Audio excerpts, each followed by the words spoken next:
What a song. We have 2 more minutes before we get started. Let's see what the next song is.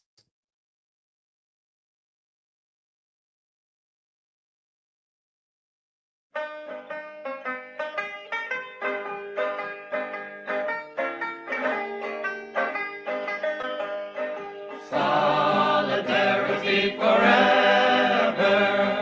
Solidarity forever. Solidarity forever. For the union makes us strong. When the union's inspiration through the workers' blood shall run, there can be no power greater anywhere beneath the sun.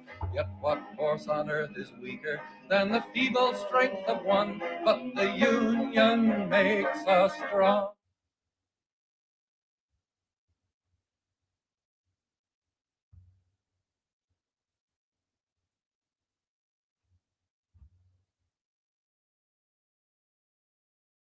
Solidarity Forever? I guess we're finishing this song.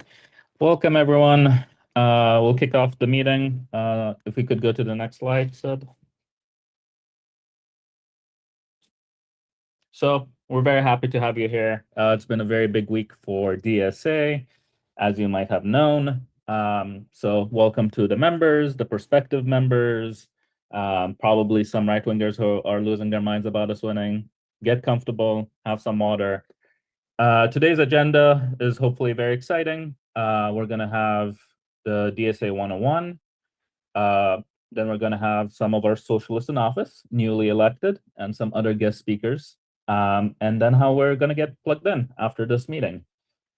I think I am kicking us off. If we could go off to the next slide.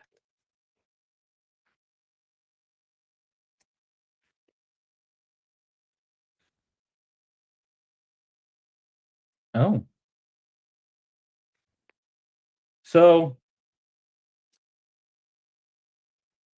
Denver is a chapter that's very near and dear to my heart. With my lots big win. The focus has turned to Denver. I used to be Denver chapter co-chair in 2021, 2022. And before we hear all the exciting wins and from all of our great speakers, I want to take us back to 2020. Denver DSA was fighting really hard on so many fronts. The Bernie 2020 campaign had just ended, and the chapter shifted into gear to fight for abolish DPD, where that coalition was able to win some funding for STAR, which is the Support Team Assisted Response, which, if you don't know STAR, it sends paramedics and health workers to help people instead of cops.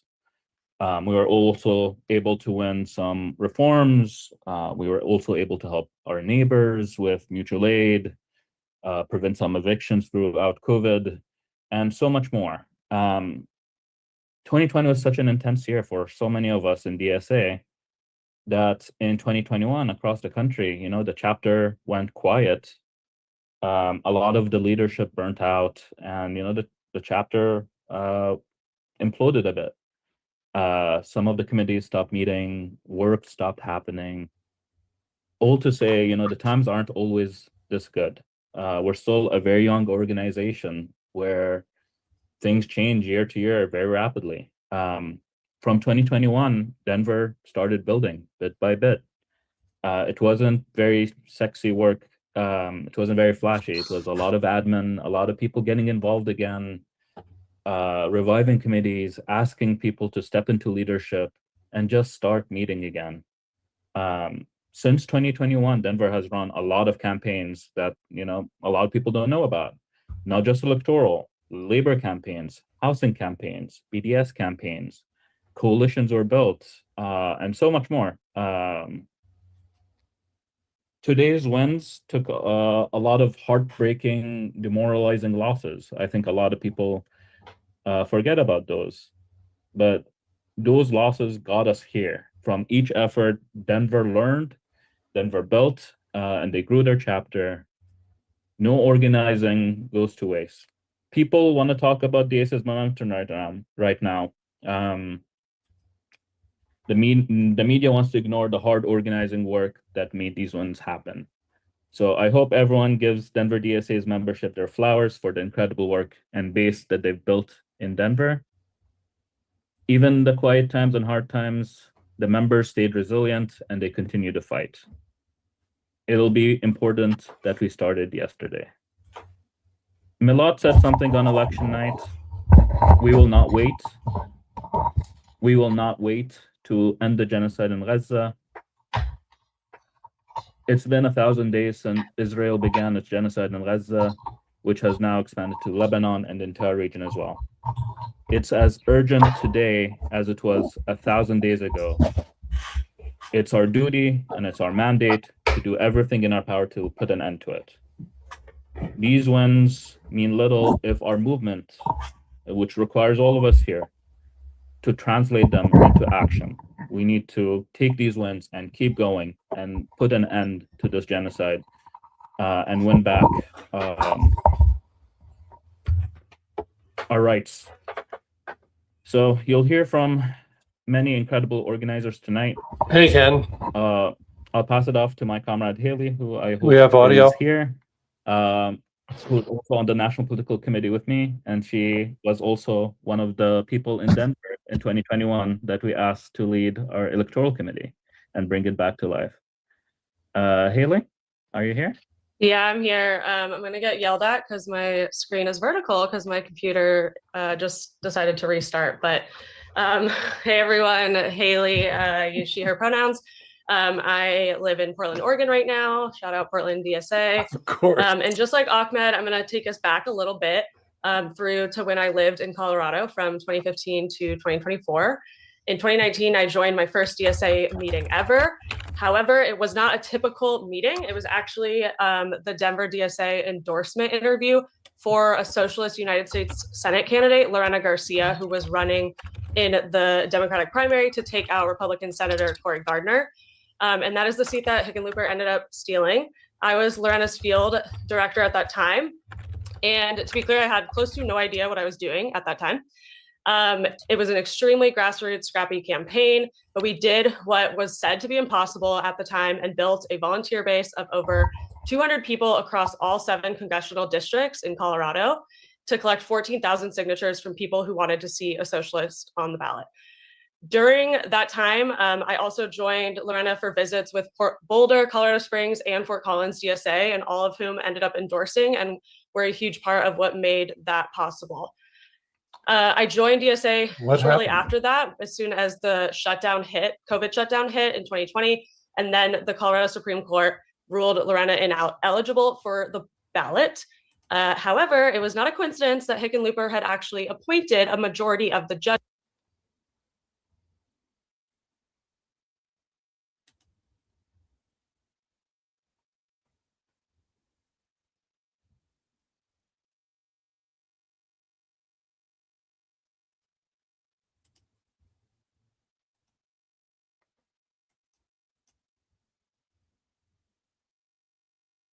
Able to make that decision, billionaire class. And the difference between then and now is we actually have the playbook to win, and we are doing it. We are winning, right? We have all seen establishment Democrats losing their minds. The GOP speaker, Mike Johnson, is practically making propaganda for us by reading our program with a scary sounding voice.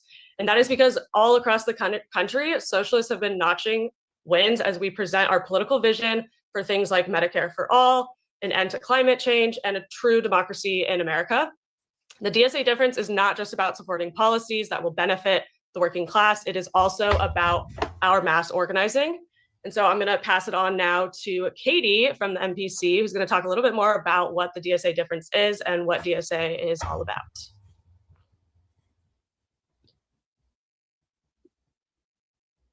Hello, my name is Katie, and I'm the chair of the National Electoral Commission, which means that I help coordinate our national electoral work and build up the chapter programs that win these huge races like Denver, Philadelphia, and New York City have won in the past couple of weeks, as well as a ton of chapters winning state and city and county races as well. I'm here to talk about like what is DSA, because I think, I hope that some of you have just learned about us and want to understand what's like really going on here. So I'll say I joined DSA myself in 2020 after Joe Biden won his presidential election, because I was happy to see Trump get defeated, but I wanted a bigger horizon. Like, I knew that that wasn't good enough. I knew that we weren't going to get the kinds of economic fairness, climate action, like labor protections, tenant protections, affordable housing that we needed. Unions. With just Joe Biden in office, and I wanted to, set my sights further. In the last couple of years, I have led 7 successful campaigns for city council seats in Ithaca, New York, which is a small town. It's not big and shiny like a lot of our big city chapters, but but what we do in DSA is we build where we are. Our local chapters are the lifeblood of the organization, and wherever you are, there's a campaign for democratic socialism that you can take. And so in doing that and building that program in Ithaca, what we were able to do is pass the biggest expansion in tenants' rights in over 50 years in our city. And that's the rights that we earned, the rights that we won. I've used myself, I've helped other people use, and they've changed what it's like to be like a person in Ithaca. It's made our lives more, just like a little bit easier to get through the day, a little bit easier to trust that we're going to have a roof over our heads. And in DSA, we're after like making material gains for the working class and building our power. And we have a greater horizon of what would it be like if our economy and our government was actually fair, like the whole thing, all the way through, not just little wins here and there. What if we transformed the world that we live in? And that's what we're doing. When a couple of years ago, if you told people I'm trying to get socialists elected to political office, often they looked at you like you had 2 heads. And now in the last month, 4 socialists have been elected to Congress. What we're doing is changing the direction of politics in the country in a way that is building durable power. They just got a whole bunch of people elected and changing the horizon of what we can expect from our government and in our lives, like in the actual fairness and conditions that we live in. You could say BS, but they're winning. Really cool. It's really inspiring and really wonderful. And so I think that I'm going to talk a little bit about one of the structural things in DSA. A lot of people ask us, especially when we win big like this, is DSA a political party? Are you part of the Democratic Party? DSA has 100,000 members and they pay dues. We often run in the Democratic Party primaries in the races that we run in because the voters in the Democratic primaries like socialism. We're going to a voter base that is hungry for the kind of change that we're proposing, and we are filling that niche that the Democratic Party is not. They don't like Democrats. And the United States is a really weird party system. And this is getting a little bit in the nerdy weeds, but the truth is that it's really hard to have a third party in the US right now. And so we act like a party, we govern like a party, we drive conflict in the Democratic Party. And in many ways, we just are a political party. And one of those ways that is not is often on our ballot line. But we're also more than just an electoral machine. We also have substantial work in the labor movement. We have legislative advocacy. We govern together. When we take office, we do issue and pressure campaigns. We provide a social and community space, and many of our chapters have either issue-based community organizing, or my chapter has a garden that we grow in, and that just helps us also invest in the kind of community and belief in humanity that it requires to be socialist. You have to trust people and rely on each other to be socialist and see the good in people.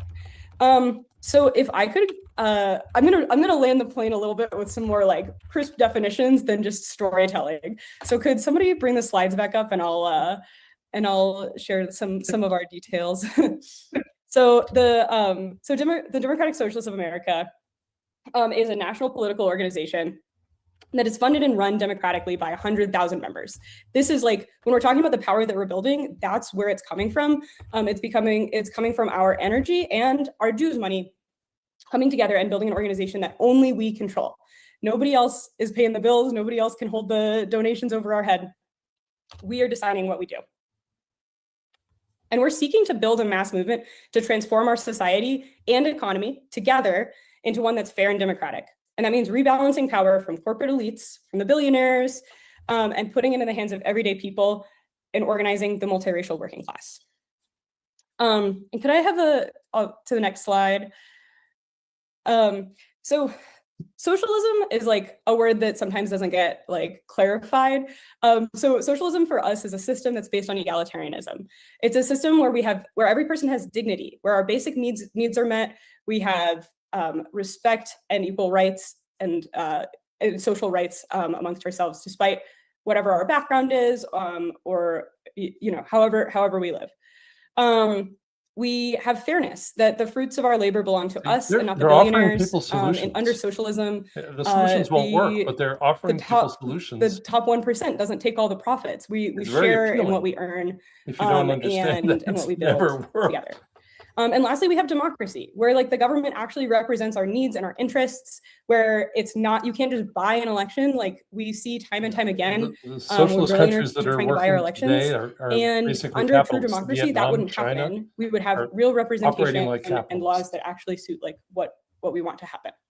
And so it's pretty cool, right? I think it's like a lot of the values that a lot of people have. And yet like messaging campaigns have turned so many people against socialism because they think it's like a scary thing, or that it involves authoritarianism, or that they'll lose out. But actually what it is like, oh, if this sounds good and you're not already a member, some folks are going to spam the join link in the chat, because you have to become a member if you want to see this happen. If you want an economy that's fair, you have to join DSA and organize with us and be a part of it. They want real democratic representation. It takes all of our effort to change the whole world. Like it's we'll hear these stories from our friends who've won big these last few months. And all of them are just because people decided to do it. Like people decided that they wanted to make a change, and they worked hard, and they got their people together, and they made hard asks, and they made it happen. And so that's what you need to do too, if you want this vision to become a reality. And I'll pass it back to our hosts. Thank you, Katie. That was wonderful. So next, can we go to the next slide? Oh, okay. It's not there. Wonderful. No, you can go back. Sorry. So next up, we're going to hear from our nationally endorsed congressional candidate out of Philly, DSA. He's a professional cartwheeler, hype man, and now the Democratic Socialist nominee for Pennsylvania's 3rd Congressional District in 2026. So give it up to Chris Rabb. Hey folks, how y'all doing? This is Rep Rab out of Philly, and it's so good to be on the call with all of you. My goodness, there's a lot of people here. I wish I could see all your faces. I cannot tell you how hype I am for all of you and for what DSA has been a part of in such a methodical, passionate, creative way. Who would have thought that a Gen X, neurospicy, anti-establishment, reparationist, democratic socialist could win in the bluest congressional district in the fucking nation? Well, I guess some of you knew, but we proved them. We beat the establishment by 15 points. My closest opponent was the former chair of the Pennsylvania Democratic Party and son of a popular mayor. But we did the work, all of us. And I cannot thank you all so much. I mean, how you all showed up for me inspired how I showed up for everyone else after my victory on May 19th. And it really wasn't my victory, it's our victory, and not just for the good people of the Pennsylvania 3rd on the left side of Philly, but for all of us. Because I am proud to be your prospective bonus rep in Congress. And I am so thrilled that we will have other bonus reps to share. Whether it's Mai in California, Melat in Colorado, Claire and Dari in New York, Adam Hamawi in New Jersey. So many folks who were like giving me inspiration. And we don't do this alone. We show up in movement. And this is the first time in my long political career that folks are having conversations about structural and systemic issues in ways that traditional Democrats don't, and the electoral process punishes. And I am so excited to be in movement with all of you. What we pulled off in Philadelphia was seismic in terms of its impact and resonance, not just in Philly, but beyond. And what this means for DSA is aggressive fabulosity, because DSA's fingerprints were all over this win and so many other victories around the country. And I'm here for it, not just as a candidate, a progressive candidate, but as someone who seeks to serve in Congress, because what it takes to be a progressive in Congress, what it takes to be a democratic socialist in Congress, what it takes to be a troublemaker, an agitator, a badass in Congress is radically harder than what it takes to win an election. And as hard as it was, the work that we have left to do in terms of governance and leading is so much more consequential. You have gotten us into power, or we are headed in that direction for those of us who do not have a significant general to worry about. The question is, what do we do with this collective power? How do we co-govern? How do we love on each other in the most meaningful ways to protect each other, to stand up shoulder to shoulder? This is the work. And I got to tell you, folks, I need your help. I'm not talking about money. I'm talking about the level of exposure to violence and violent threats that I have received throughout this campaign, but certainly after our victory on May 19th. I need your protection. I need your collective strength and care. We have to show up for each other in all the most meaningful ways. This is real. And people are mad as hell, and I love it because we're scaring folks in all the most meaningful ways. If we weren't a threat, why would they be spending all this time coming at us? And I love it. That means that we are definitely on the right side of history. We're doing the right thing, but we have to stay focused, avoid the noise, and work toward shared prosperity and collective liberation. That's what this is all about, and we are going to do it. I am so proud to be a member of DSA. I am so proud to have earned the endorsement both out of Philly DSA and national. I'm so proud of how you all have continued to show up. And look, I'm so glad to be in such good company. This is really a powerful and growing and diversifying community that I really, truly am all very much invested in. And in 1951, a group of African Americans petitioned the UN to charge the United States government with genocide. That was tough. In 1951, as African Americans, 3 of those people were W.E.B. Du Bois, Paul Robeson, and my great uncle, George B. Murphy Jr.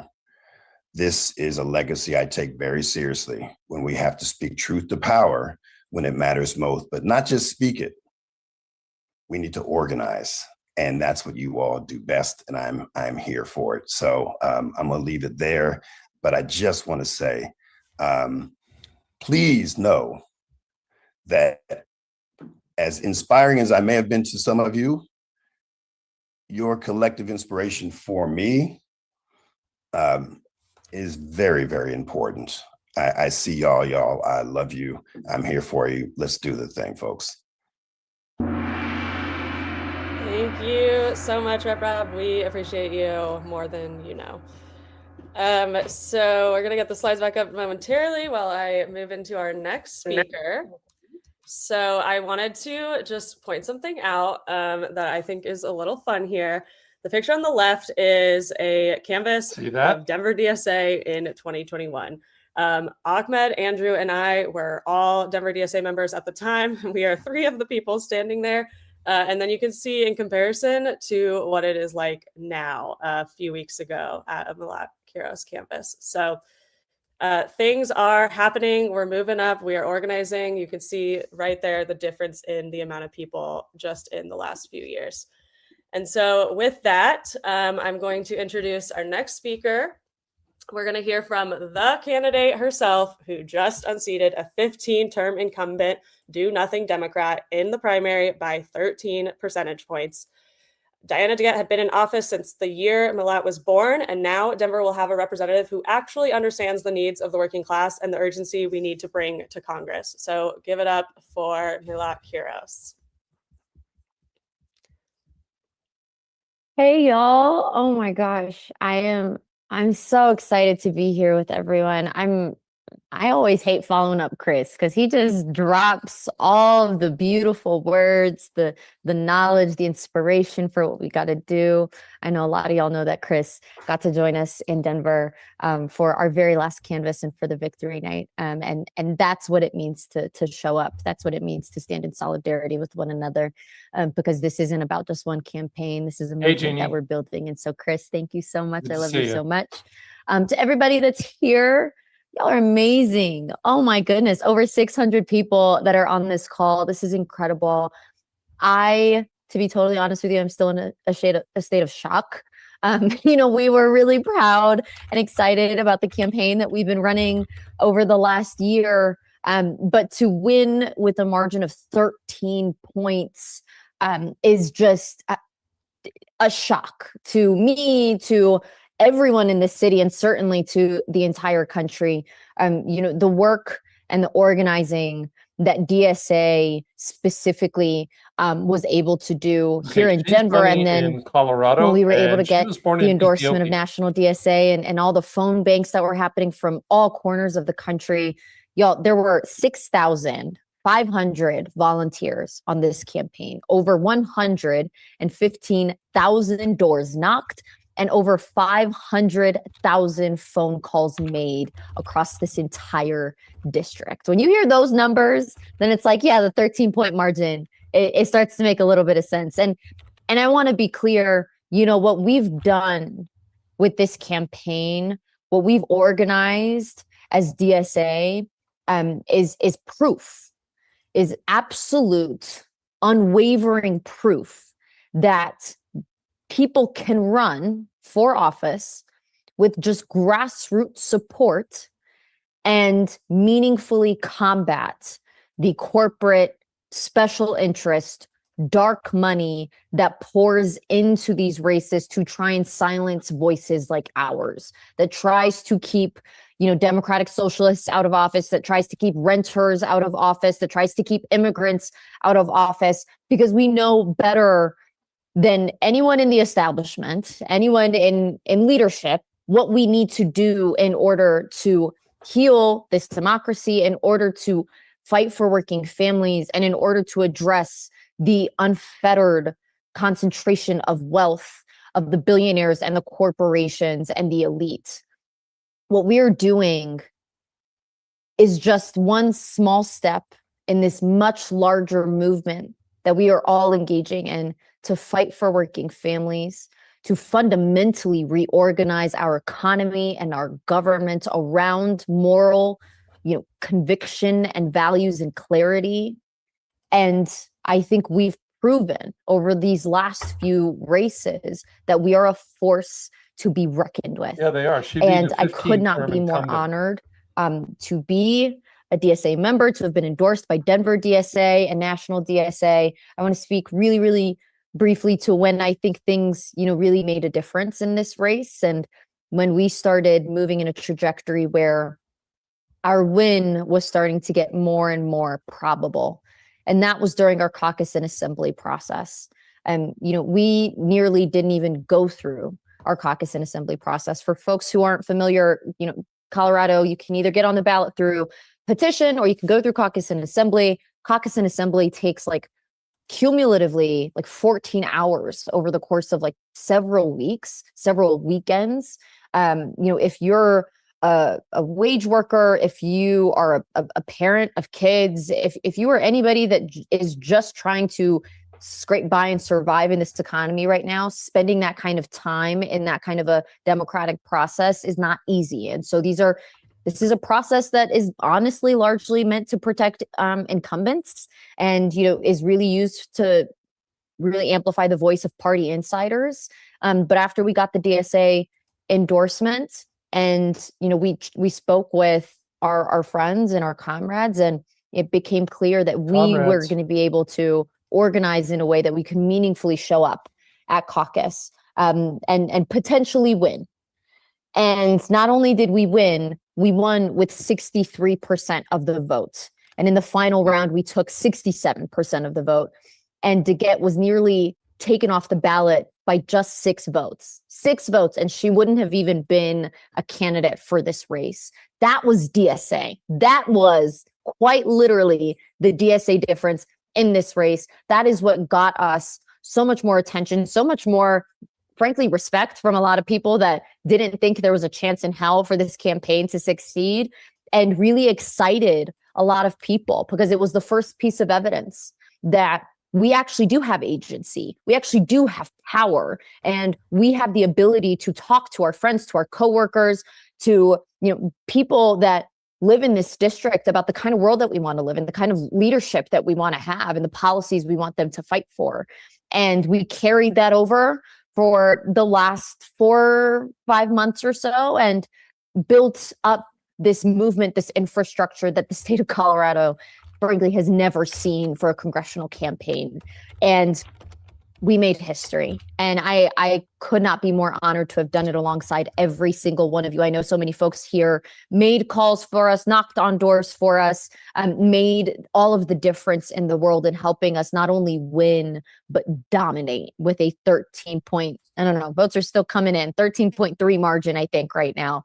It is absolutely incredible. And the work, frankly, is just beginning. We've got incredible wins across the board right now, but we've still got folks that we got to come out with and support. And, we've got Maya, we've got Donovan, and we've got Justin, and, all of these people that are committed to the same values, the same, commitment to getting rid of this oligarchy and fighting for working families again and fundamentally reorganizing our economy and our government.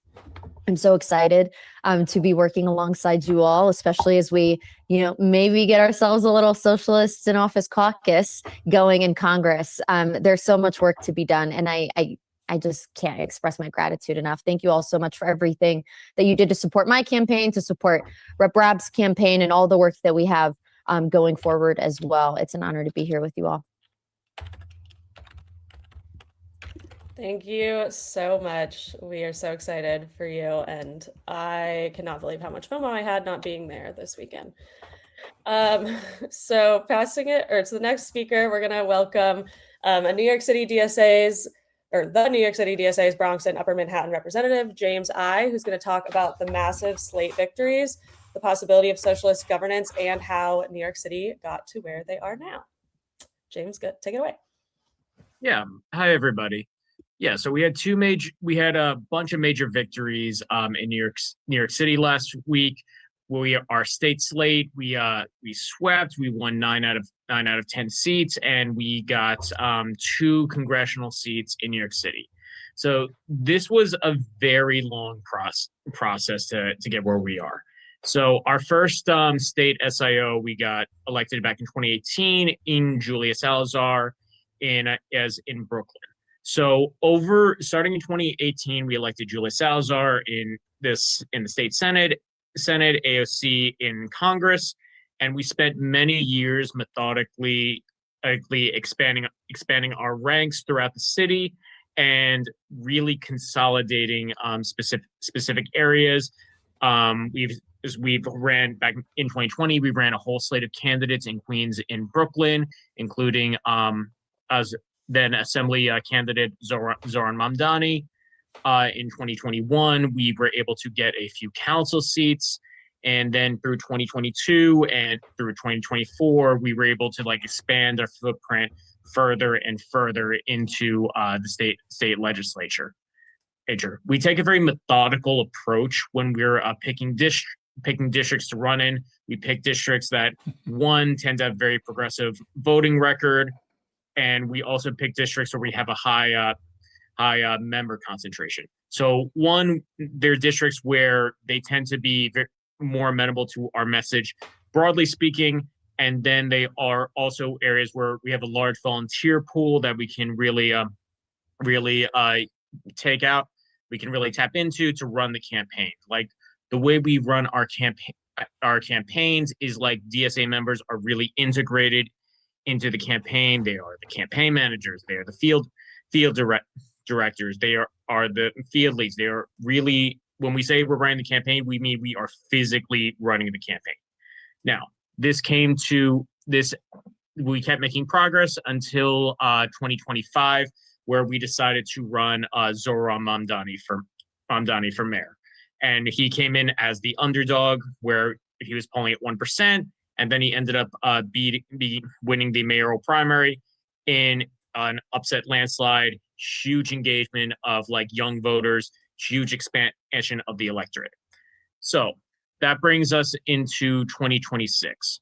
So we were able to get a lot of data from Zoran. Mamdani didn't come out of nowhere. We literally knocked over 1 million doors in the primary, and we got over 1 million votes in the general. So we had countless IDs that we were able to, countless IDs and a lot of data on like which districts are more favorable. They work hard for our vision. DSA so we knocked on use that data to doors figure out where we're going to run in 2026. 19,000. So we found districts where Zoran had won, our message had resonated, and we felt we could win, and started deliberately recruiting candidates there.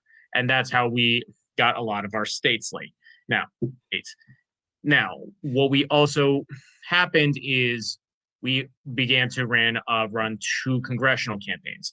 Congresswoman Nydia Velasquez retired, and she represents the area we call our commie corridor, which is basically the most left-leaning part of the city, which consistently votes for progressives, consistently votes for DSA candidates, has extremely high membership concentration. So Zoran Mamdani endorsed our SIO, Assemblywoman Claire Valdez, as to run for that open seat. And this was very important for us, because our opponent in that race was Antonio Reynoso, who was more of like the traditional like progressive, the Brooklyn Borough president. So that race was very important to really make that socialist versus progressive distinction, and that message really resonated. We were able to win that race by over 20 points, running on an unapologetically socialist campaign, and send Claire to Congress. Now, in Upper Manhattan, the story is a little different. So it was not an open race. So we had a candidate, Darylisa Villa Chevalier, who wanted to challenge the incumbent, Adriano Espaillat. So this is Upper Manhattan is not what we call the commie corridor. It's what we call the commie cradle, where it is a more left-leaning area, but it's definitely not. It doesn't have the same DSA infrastructure that like Northern Brooklyn, Western Queens do. It's very much like a potential area that has like a lot of has a lot of left leanings, but like still needs to be more organized. She was running against the boss of the local uptown machine, the Dominican machine, Adriano Espaillat. Adriano Espaillat was the first Dominican member of Congress and built his like local Dominican machine, his squadriano, as it's sometimes called, local Dominican electeds. So this was a really big swing for us in going against the chair of the Congressional Hispanic Caucus, one of the local machine bosses. And one thing that was very unique about this campaign is how we were able to electoralize Palestine. Adriano Espaillat was a very big took a lot of AIPAC money, and this is the fact that like he took AIPAC money, that kept consistently coming up at the doors. AIPAC money is very toxic to Dems right now. Palestine is one of the top issues we heard when we were talking to people, and Darylisa was running on a platform of babies not bombs. So instead of spending money to like wage war in Iran, commit genocide in Gaza, we spend that money here at home investing in healthcare, education, housing, and that message really resonated with people uptown. Uptown people are tired of the wars. people are really supported her vision the right of needs like to wake investing up. at home instead of bombing people abroad. They're talking to people And about things they're ultimately, worried we about. were able to Housing, healthcare, prevail education. in that race. So we were able to win both Claire's race and Elisa's race, both of them running as unapologetic socialists, both of them running on explicitly anti-Zionist campaigns, and that really resonated with people in the city. And these were also, I really want to emphasize, like all of our campaigns, these are DSA-led campaigns. You had DSA leaders who were running field, who were CMs, who were doing comms. We make sure that we're not just like sending people to knock doors. We're actually using our campaigns as a way to build new leaders, build new skills, so that we're not just like getting a person to office. We're really building the movement, and we can they're take campaigning and whatever they're one we organizing at have, the same time. and we can create. It makes it a generative win, where the volunteers we get from the campaign come out with more skills they can use in other organizing aspects, and really expand the footprint, really expand our territory in New York City. It's a very deliberate, methodical strategy of how we can really do the socialist vision in NYC.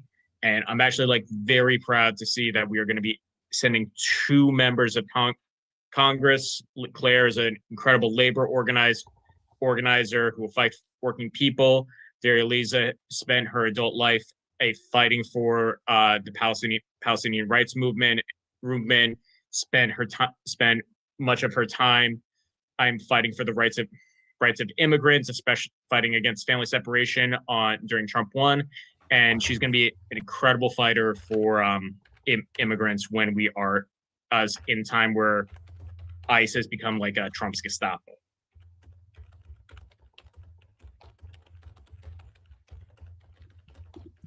Thank you, James. I know we all really want to make sure we can replicate what you all are doing in every chapter across this country. And we will. So next up, we're going to hear from, sorry, just got some background noise. Okay. Next up, we're going to hear from Brandon Macia. Brandon is the UAW Region 9A Director and helped mobilize thousands of members across New York's 7th Congressional District to help deliver a victory for New York's working class by electing one of their union's own member leaders, Claire Valdez, to Congress. So Brandon, go ahead. Thanks so much, Haley, and thanks, James, and thank you all for being on this call. My name is Brandon Mancia. For those of you who don't know me, I am the Regional Director for UAW Region 9A. We represent 50,000 members across the Northeastern United States and Puerto Rico. We're part of the mighty UAW International, which is 1 million active and retired members across the US, Canada, and Puerto Rico. So it's so good to be here with you all. You know, I think there's no such thing as a socialist movement, and there's definitely never going to be a socialism if it does not have the working class as its engine, as its base of power, because ultimately socialism is about realizing a society that works for the working class, and where working class people have the power, right, as a class.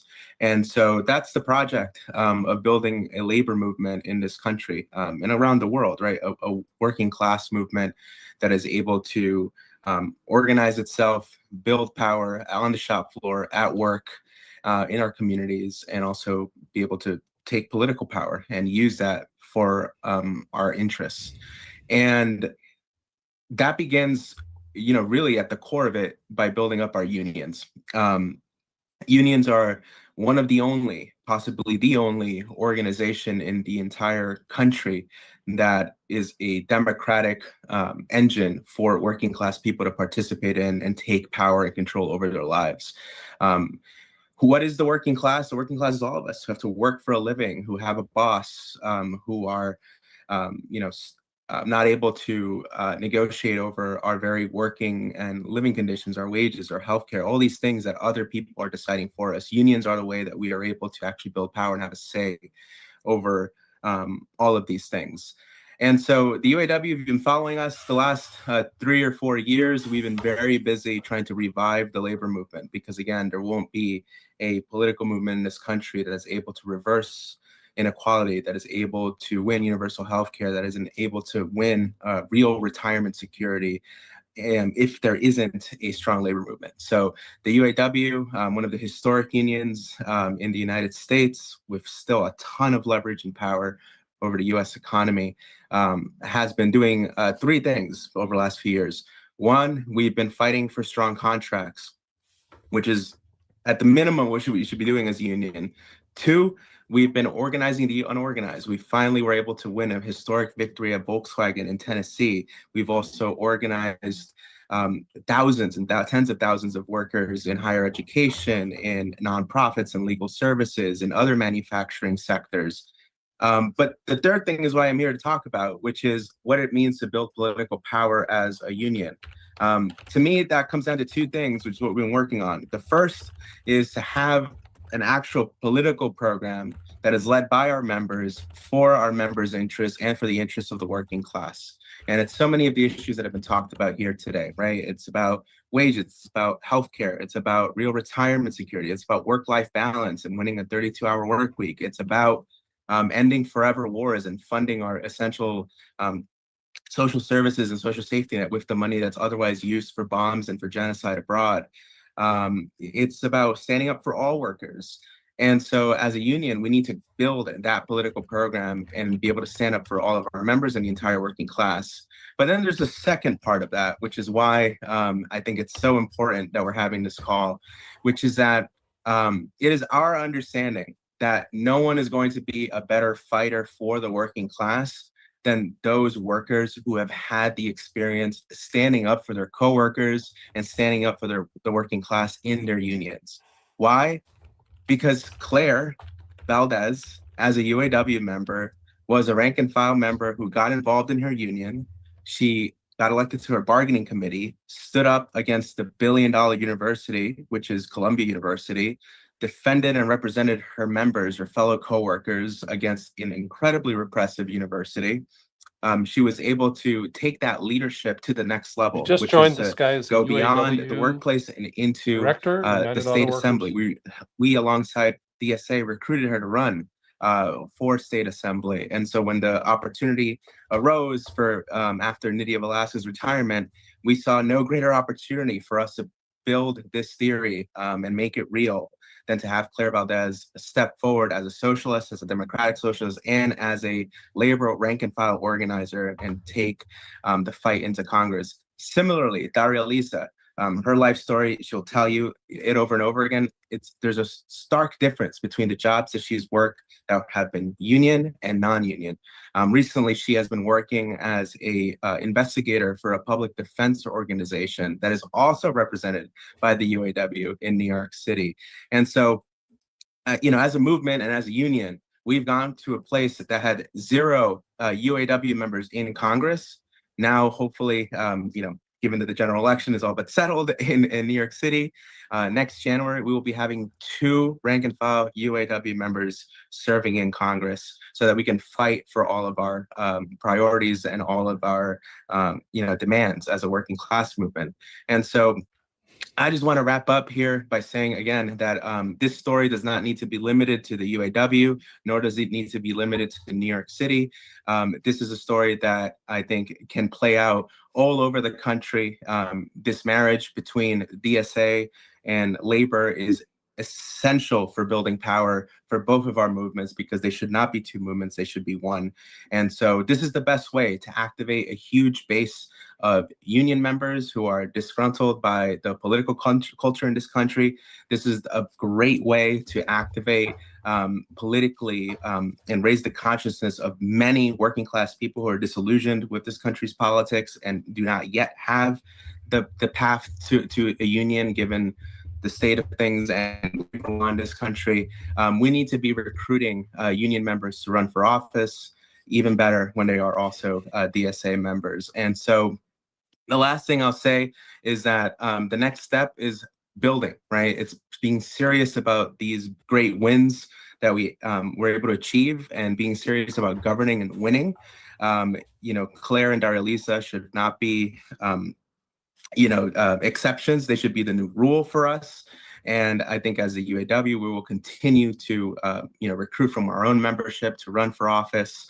But we need, the rest of you all to also, and other unions, to do the same. Because again, there's studies that show, and I think Jacobin has published, that one, unions are a credible source of information for working class people on politics, but even more so when union members run for political office, they are seen as a lot more credible to working class people because they understand the fight and the grind that those folks have been through in order to represent and stand up for their coworkers.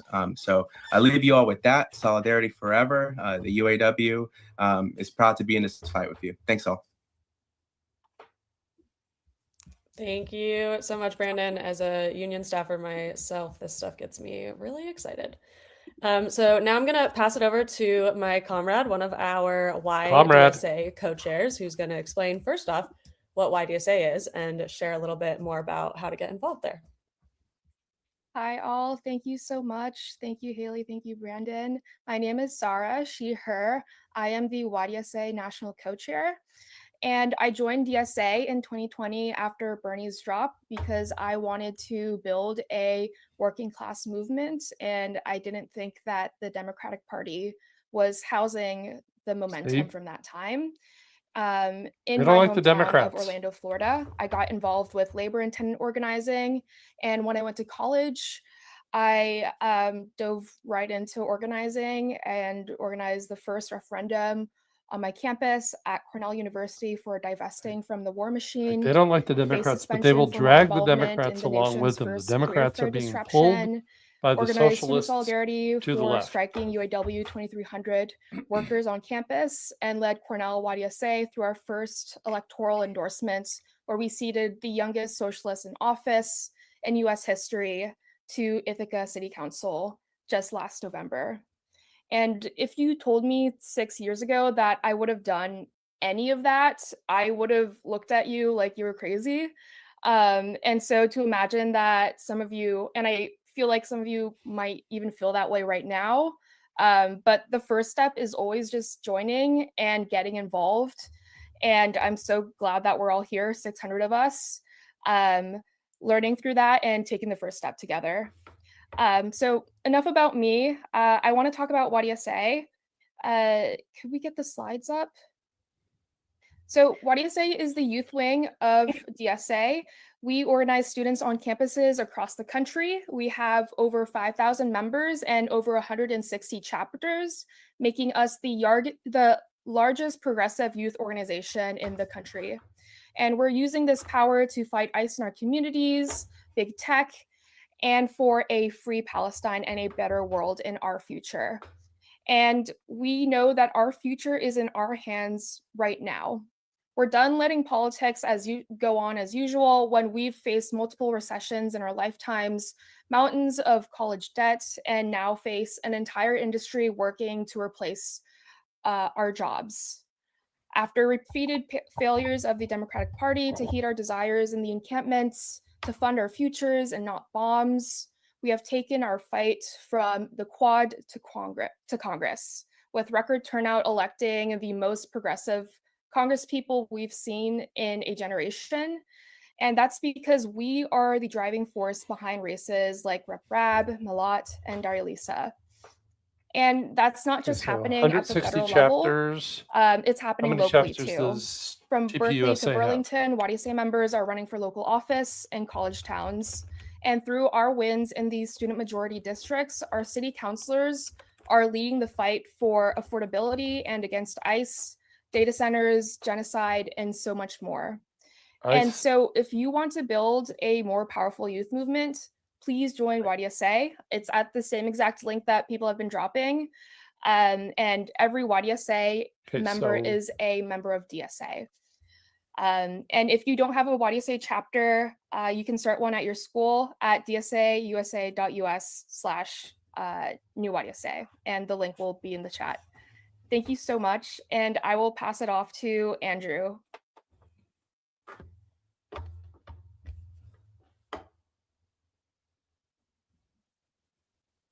Hi, everyone. My name is Andrew. I'm a member of Denver DSA and also a member of our national leadership body, the National Political Committee. I'm going to be touching on how you can get involved locally a little bit today. As a democratic organization built from the bottom up, there's over 200 chapters across the country in nearly every state building towards socialism. Your local chapter is where your organizing will most likely start, but the most important part of getting involved in DSA for the fight for a better world is joining. If you aren't already a member, join and become a dues-paying member today at the link shared in the chat.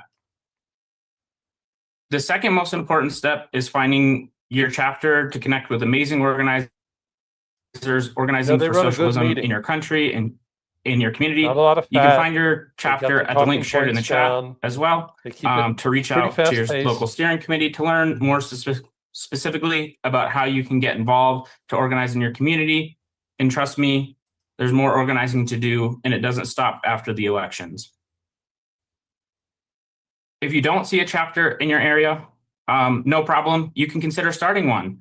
Even though there are chapters all across the country, we still don't cover everywhere. And if we're going to paint the map red, we need your help to spread the vision of socialism, one of putting our economy and society under the democratic control and in the hands of the workers to places it might not be yet. If there isn't a chapter in your area, that's where the fun organizing begins, but you won't be able to do it alone. Talk to your friends, neighbors, coworkers, people in your community about what frustrates them in your local community and how organizing a DSA chapter could build the community and bonds necessary to change that. You can learn more about organizing a new chapter by looking at our resources in our new chapters page shared on our website, and that link will also be in the chat. Our chapters are the roots of DSA that help to spread the vision of a better world across the country and are organizing year-round to make that possible. Chapters don't just engage in getting members involved in running for office and participating in elections like mine in Denver. In Denver, for years, we've been supporting people trying to organize their workplace through a local emergency workplace organizing committee. Shout out EWOC. It's a national project that you'll hear more about later, helping people to organize in their workplace. We've also been organizing in a local Palestine Solidarity Coalition for years to support a free Palestine. Back one more slide, please. Oh, close to Laney Hall. That's ICE. That's ICE in Newark.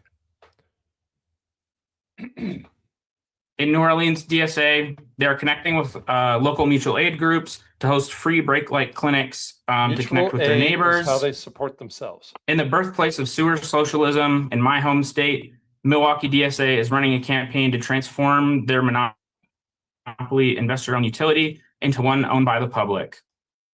Philly DSA is running a local boycott, divest, and sanctions movement campaign called No Appetite for Apartheid, where over 20 businesses have already agreed to not sell Israeli goods or produce complicit in Israeli apartheid. Tampa and Pinellas down in Florida are hosting a community cookout and political education event to bring attention to the nearly 70-year U.S. blockade against Cuba. Now you can go to the next slide. There's even more.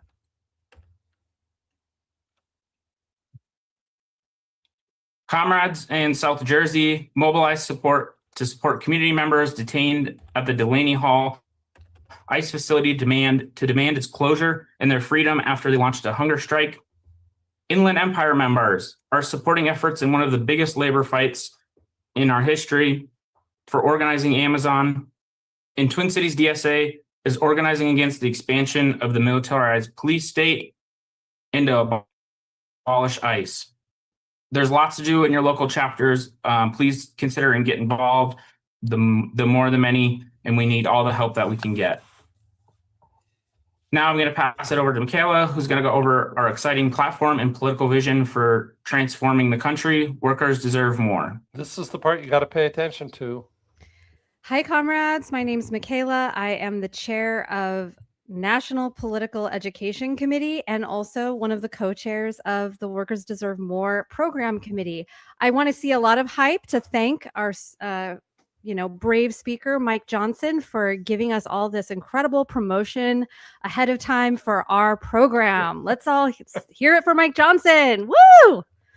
All right. So many of you may have seen a lot of the hype from a lemons into lemonade situation where the text of our upcoming revised Workers Deserve More program was leaked. The right tried to make a big deal out of it, and the big deal was made, but everyone was like, oh my God, DSA is so amazing. And they made their own promos and stuff, but the launch is not here yet. Next slide, please. So get ready for the main attraction. Our revised program is coming out very soon. On July 14th, we're having the launch.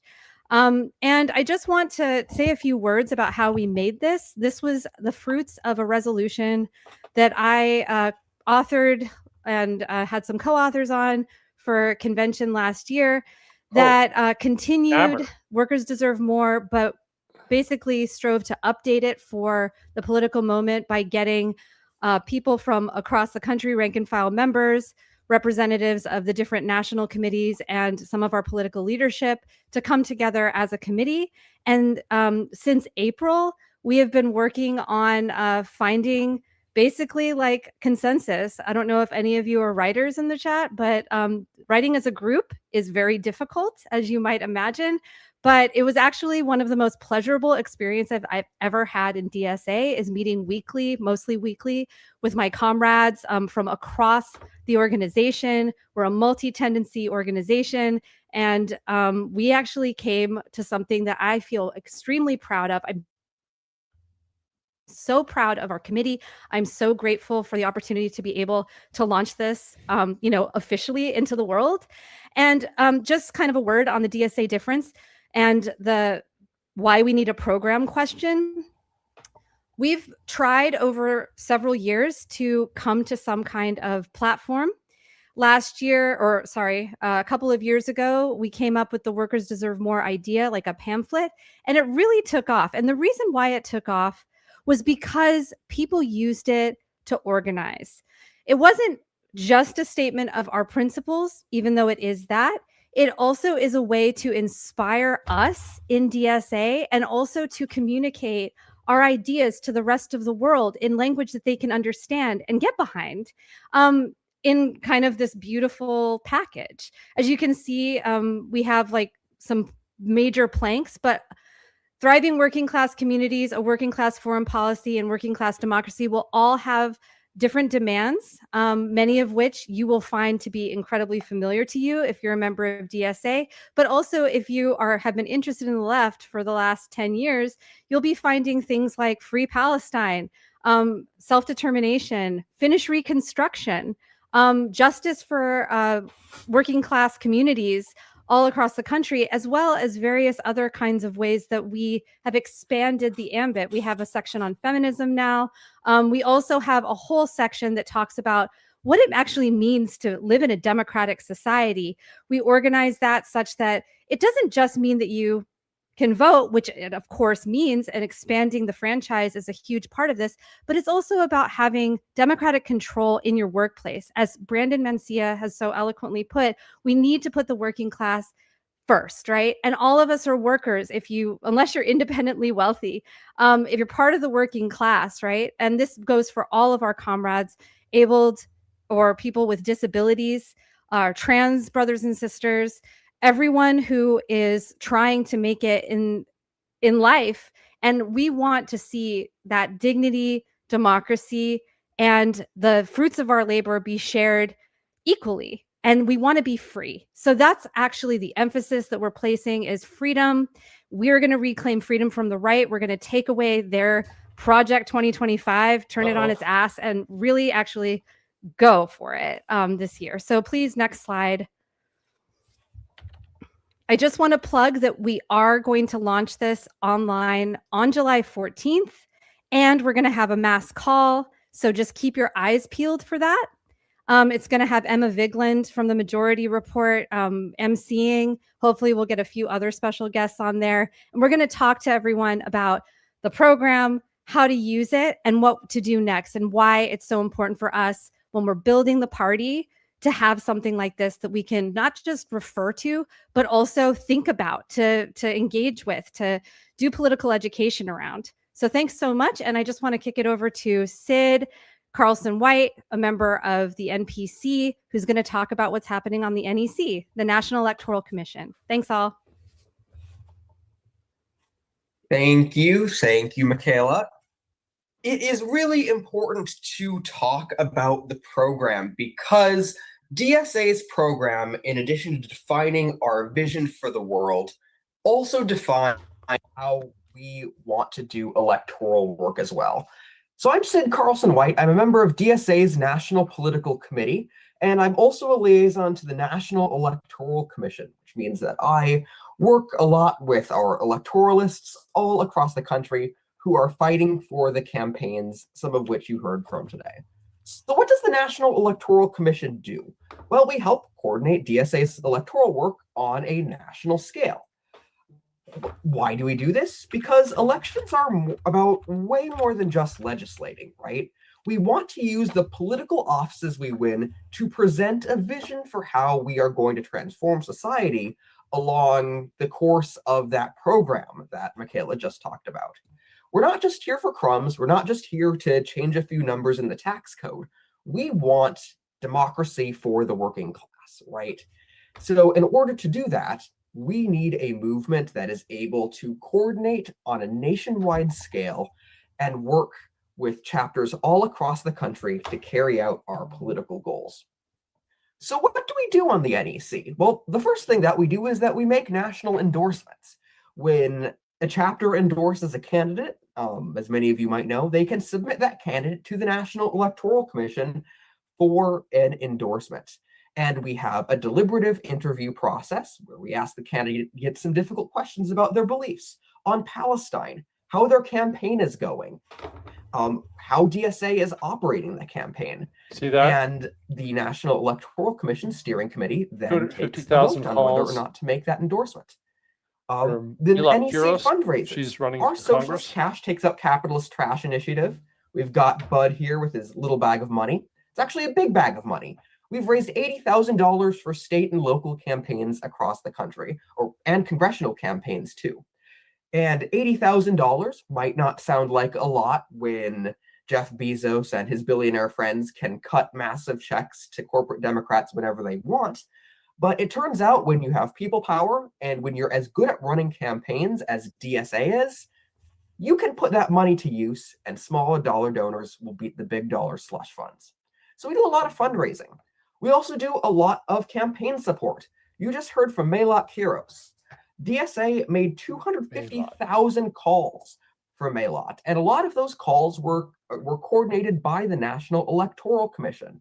Why are we able to do this? Because we are able to take DSA members from all across the country and say, now is the time to throw down for this race, to build DSA.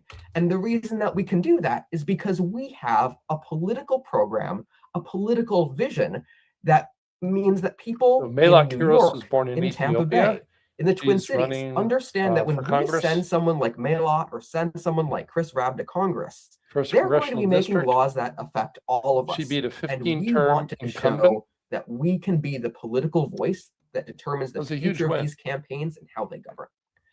The other thing that we do is we develop chapters. We have chapters all across the country who are engaged in their first electoral project this year. We have a wonderful team of leaders, and we have a wonderful electoral staffer. Monday, we're going to have 2 electoral staffers who are going to be able to talk to you and your chapter about how to carry out a campaign that can actually take out the capitalist trash. Again, DSA is one of the most clever groups with the deepest knowledge on how to run elections like this. The Working Families Party can't do this. The individual progressive groups, they can't do something like we can do. What we are doing is building a nationwide project from the ground up. So at this point, you might be wondering how to join the NEC. If you want to join the NEC, if you have significant campaign experience, whether that's you were a field lead, whether you were a communications coordinator, whether you sent a lot of emails, maybe whether you've done a lot of phone banking already, you can scan this QR code and it is going to take you to the sign up for the NEC form.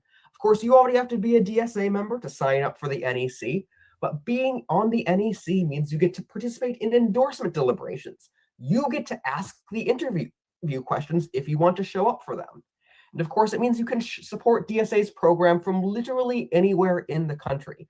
A lot of you I know just finished wonderful campaigns in New York, campaigns in Colorado. There's still a lot of work to be done, and the NEC helps coordinate that. But of course, there are lots of other ways to get involved too.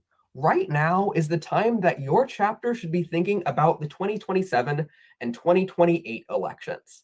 It's early, but again, DSA thinks in years and decades, not news cycles. So if you have a candidate that you think that you want to run, they're playing a long game. Now is the time to think about how you want to do that. Reach out to nec@dsacommittees.org Mondami was 10 years to reach out to us and begin the process of figuring out how you're going to run a campaign. Maybe you yourself are going to be our next socialist in office. Maybe the NEC can support your chapter, but what we also can do is we can provide the national infrastructure that will allow you to take those bold positions, allow you to be fearless, and of course, allow you to carry out the goals of DSA's Workers Deserve More program.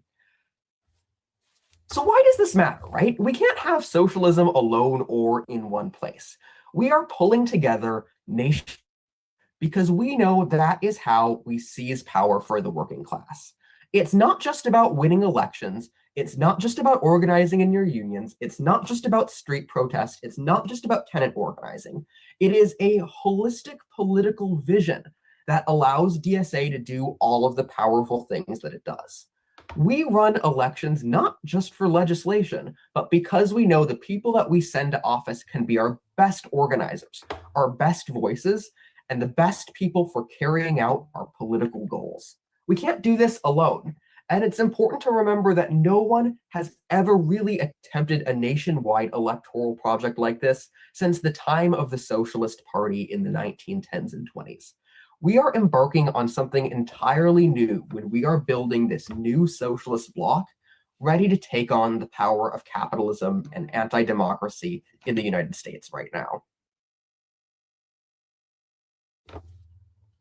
So where do we go from here? One of the things that we're doing is, as we're winning across the country, we are starting a Federal Socialists in Office Committee. This is going to be a committee that is able to engage with the people that we have sent to office and have deliberations around how DSA wants to carry out our political goals. You'll probably hear more about that in the future, but we are starting to rebuild this process where we are going to have ways to relate to the wonderful people we are sending to office. Melat, Chris Rabb are going to be in the belly of the beast. I can tell you, the Capitol Dome is one of the worst places to be. I've met some of those people. They're awful. They're going to have some terrible, terrible coworkers. Right. It's on us as DSA to give them direction. This is Melat Kiros. She's born in Ethiopia. She's running for Congress. Our political vision. What exactly someone is supposed to do as just one member of a legislative body is one of the oldest questions in socialism. The Germans struggled with it. Lenin struggled with it. Now we are going to struggle with it in the 21st century. Lenin. And we're going to look to the people that came before us, the previous socialist movements, to understand how we are going to carry out these goals. We have many more endorsements, more campaigns, and more discussions about the role electoral politics play coming in the future. So I really hope you stay tuned, you check your inbox, and pay attention.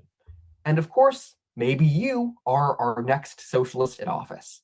Look up your city council person, look up your state legislators, look up your Congress people. I can guarantee you, you will probably do a better job at that than they are doing right now.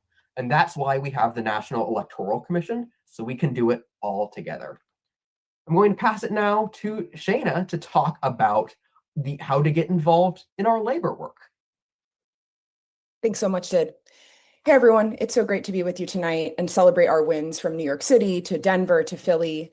Like Sid said, I'm Shayna, one of the co-chairs of the NLC, or DSA's National Labor Commission. I'm also a public elementary school teacher here in Oakland, California, and a proud union member.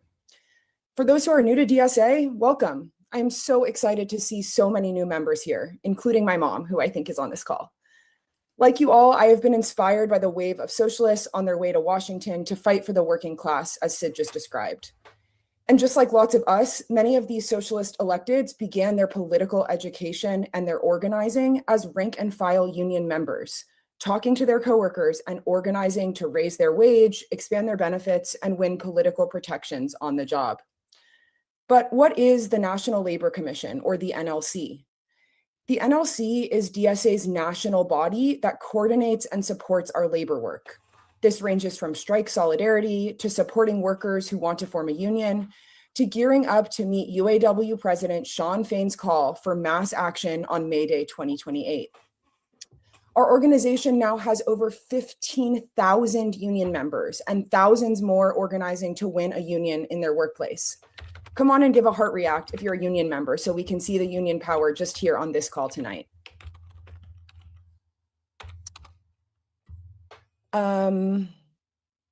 As the NLC, we are focused on giving our members the organizing skills they need to talk with their coworkers, to take action and win. We help our members coordinate across workplaces, cities, and industries, and we show up in solidarity with workers taking action Did you hear her across talk the country. about the national strike? Next slide, Here, I'll please. put that in the comments. But why does labor matter? As socialists, we know our strongest tool to win the world we deserve is organized labor, or union power. We are most powerful when we stand together as workers, withhold our labor, and demand dignity, when we disrupt the status quo. We see this happening all the time. Auto workers and teachers striking for fair pay, workers across the Twin Cities striking to get ICE out, and Starbucks workers striking for a contract. There is a lot of work to be done to scale up these efforts and to build a general strike, and DSA is stepping up. Socialists have always played a crucial role in the labor movement, and this moment is no exception. We have seen tens of thousands of workers personally and politically transformed by the experience of taking action at work and winning democratic control over their lives. DSA members have been involved in virtually every exciting development in the labor movement over the last few years, from organizing to form a union at Starbucks and Amazon, to becoming local union leaders, to transforming the UAW, as you just heard Brandon describe. Next slide, please. So what does the NLC do? I want to take a moment just to highlight some of our specific projects so that you can find out how you can get involved. As I've mentioned, our Solidarity Captains Network is a group of NLC members across the country who lead solidarity efforts for local workplace actions. DSA has a long history of bringing meals to workers on strike, to chanting on their picket lines, and to meeting the needs of our local unions. Through this work, we show workers that they can count on DSA and that we are serious about our labor solidarity. We have our sights set on a mass worker action on May Day 2028, but it's going to take all of us organizing in our workplaces and in our DSA chapters. This year alone, 175 DSA chapters and tens of thousands of DSA members participated in a local May Day action. But as we prepare to scale up our efforts for May Day 2027 and 2028, we will need more members, more chapters, and more unions to join us in this fight. And that means you. Next slide, please, Sid. DSA is also supporting workers getting strategic jobs and learning how to organize with their coworkers.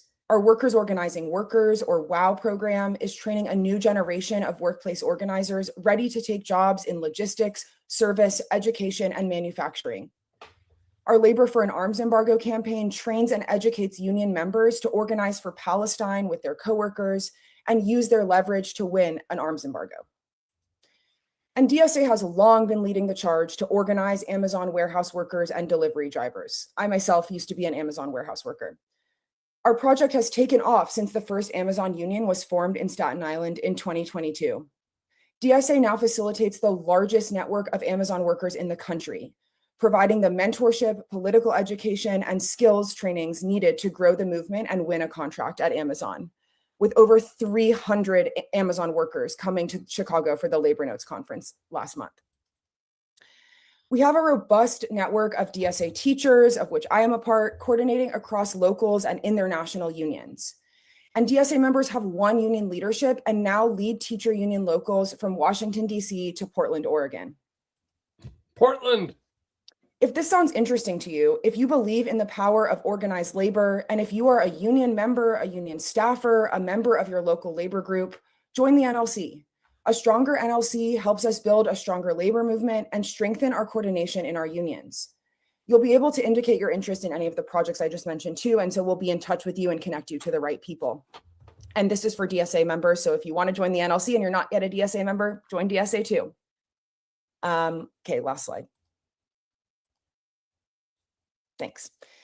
If those criteria don't apply to you, but what you're hearing from me or others on this call is sounding interesting and you want to join the labor movement, good news. There is no experience required to organize with your coworkers. You can reach out to me and the other NLC leaders via email. The email's on the screen right now, and I'll drop it in the chat. If you'd like to get a strategic job, if you're looking for work, if you want to learn how to organize, or if you want to just know what you can do to join the labor movement or support it. Again, it is so, so great to be here with you all. I am so happy to see so many new members. I'm going to pass it back to our DSA co-chairs, Megan and Ashik, to close us out for the night. Solidarity forever. Special shout out to Shayna's mom. Extremely excited to have you as a member. Thank you for being here. Thank you all for being here. Thanks for bearing with us. If you are experiencing a heat wave where you are, I know exactly how uncomfortable you might be, but you're here and we had you here and you stayed the whole time, and we are so grateful for that. A thing that I saw a lot in the call, coming up in the chat, coming up in the Q&A, was folks saying, well, I don't know how to do this, or I'm not a professional, or I'm not a, guess what? None of us are. When I joined DSA, I was just a PTA mom. That's all I was. That's what I knew how to do. I was not trained in political stuff. I had never been a member of a union. I didn't know what I was doing. So you too can learn all of this stuff. All these things that seem way over your head, that seem hard, that seem confusing. That's what we're here to do. We're here to teach each other. This is a movement of just regular people, regular working class people who are committed to changing the world together. So I hope you will consider joining us if you haven't already. Get involved in your chapter if you have joined. And I will pass it to my co-chair, Ashik, who will bring us home. All right, thanks to everybody who's staying on until almost 10 p.m. Eastern. So yeah, this call is called the DSA difference. And just to drive it home, the DSA difference is that we are normal people who are running all this. When we run people for office and everybody who shows up to volunteer and canvas and shape messaging and strategy, more and more that's being done by all of us. We'll never have as much money as the billionaire class. The people who pour millions or even billions of dollars promoting the kinds of candidates who we are defeating in these primaries, like Diana DeGette, like I forgot who Chris Rabb's opponents were, Adriana Espaillat in New York. These people were backed up by a fundamentally different set of forces than we have. We are organizing working class people by and for each other, and they don't know how to handle that. They can't handle the fact that we're knocking on thousands more doors. We're talking to people in our communities and our workplaces, and that's what's motivating people. You heard from Brandon about how the workplace organizers show up for somebody like Claire because they see her on the picket line for years. They see what Mailot has been doing, what Chris Rabb has been doing in the communities, and they know they're for real because of that credibility. So when we organize as DSA, they're values-driven endorsements. We know people are going to stand with Palestine. They're going to stand against ICE. They're going to stand up for working class values, for universal public services that will handle cost of living. That's what we're about. So that's why Fox News is freaking out, or CNN, or whoever. They just don't understand that we're not funded by George Soros or whoever. We're funded by over 100,000 working class people across this country. So just in the past week, or since the New York primary day, over 8,000 people have joined DSA because they see what we're doing. We're shaking the establishment and we're building something fundamentally new in this country.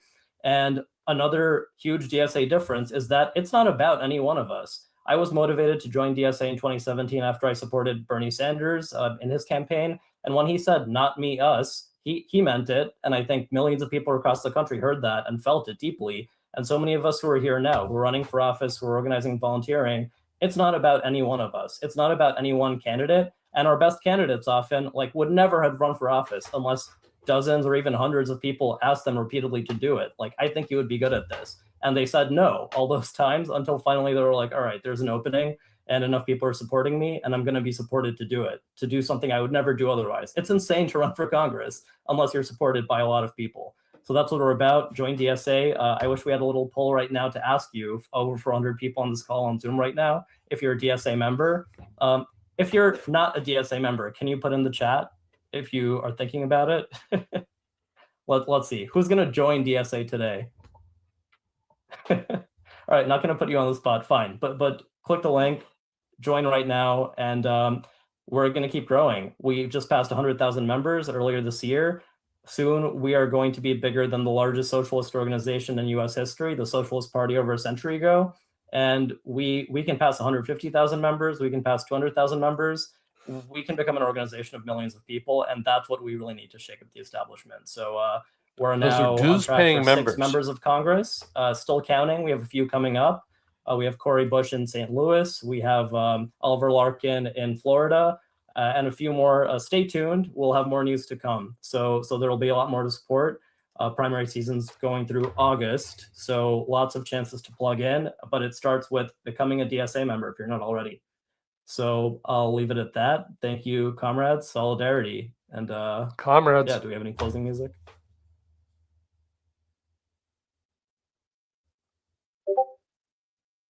All right, we can just keep the chat hype going. Someone's grandmother was in the Socialist Party. Wow, okay. If the music doesn't play, you got to sing. That's how it goes. Oh no, don't put me on the spot. I just saw somebody say their grandmother was in the Socialist Party. Hell yeah, we're continuing the legacy. That's so cool. My grandma was a shop floor steward in the Machinists Union. Amazing. We love our radical grandmas. That's another thing too. DSA, we're reviving the history of socialism in America. There's a long legacy of radical organizing that made so much possible. The 40-hour work week, ending child labor. We could just go on. So whoever wants to argue about the Soviet Union or the German party a century ago. Okay, there we go. Solidarity forever, everyone. We're doing it. Solidarity forever. Oh, that's nice. Solidarity forever. That's nice.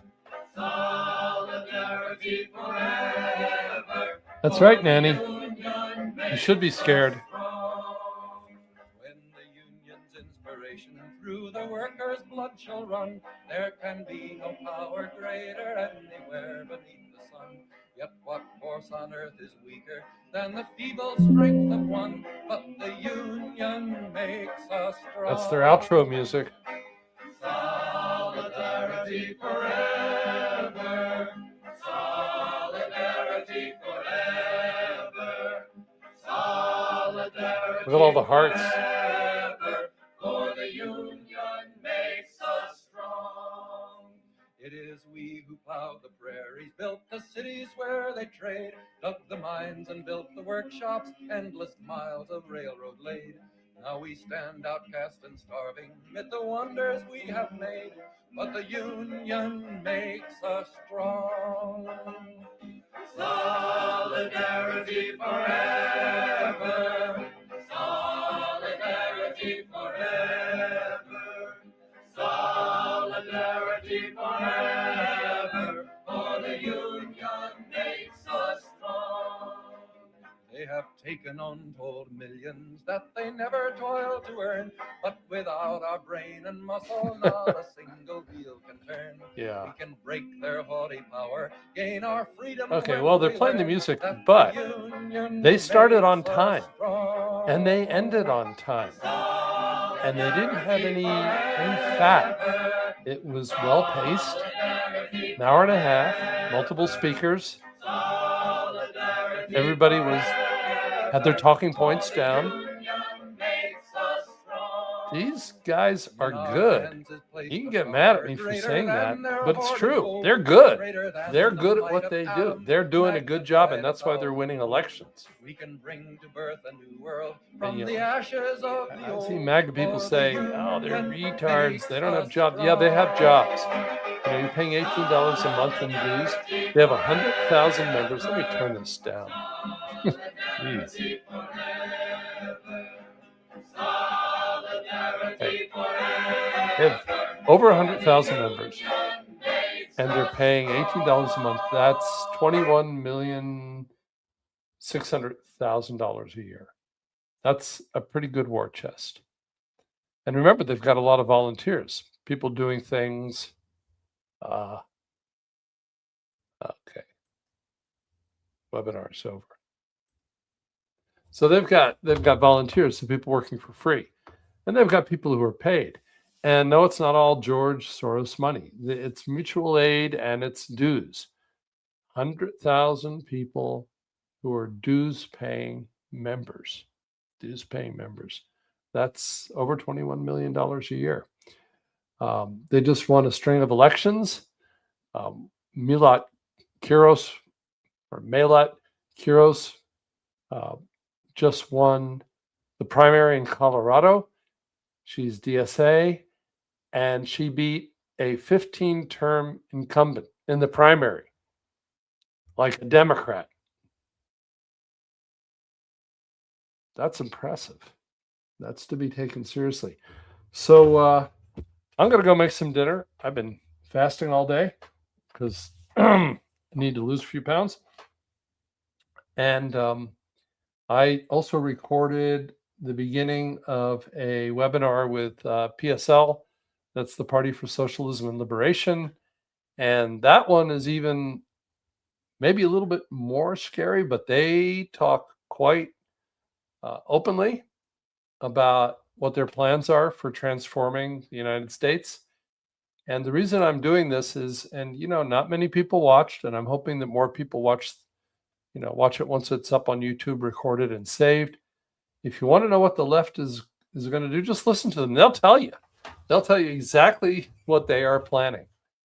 It's not a secret. There's no hidden agenda. Like, it's all out there for everybody to see. They will be quite honest about what their plans are for this country. And if you like those plans, join the DSA.